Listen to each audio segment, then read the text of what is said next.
আজকে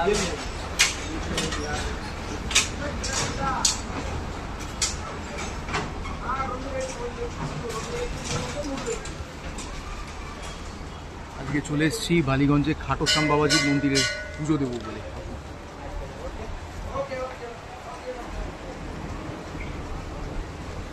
খাটোশ্যাম বাবাজি বালিগঞ্জে।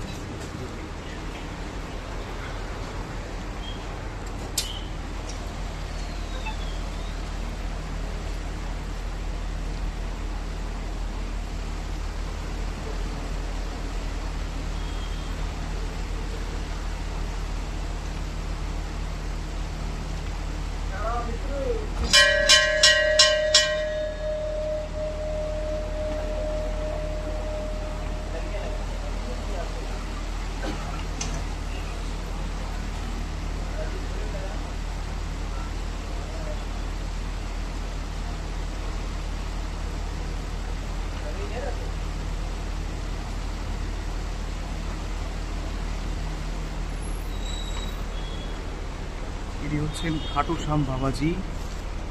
বলা হয় যে ইনার কাছে এসে যে মনস্কামনায় তুমি জানাবে, সেটা যদি সত্যি মনে, যদি ভক্তি শ্রদ্ধা নিয়ে, সত্যিকারের পূর্ণ বিশ্বাস নিয়ে, আস্থা নিয়ে যদি এখানে এসে সমর্পণ করতে পারো, তাহলে তা অবশ্যই পূর্ণ হবে। আপনাদের সকলের ভালো হোক, মঙ্গল হোক। একবার দেখিয়ে দেয় খাটোশ্যাম বাবাজিকে ভালো করে। খাটোশ্যাম বাবাজি মানুষ পরিক্রমা লাগাচ্ছে।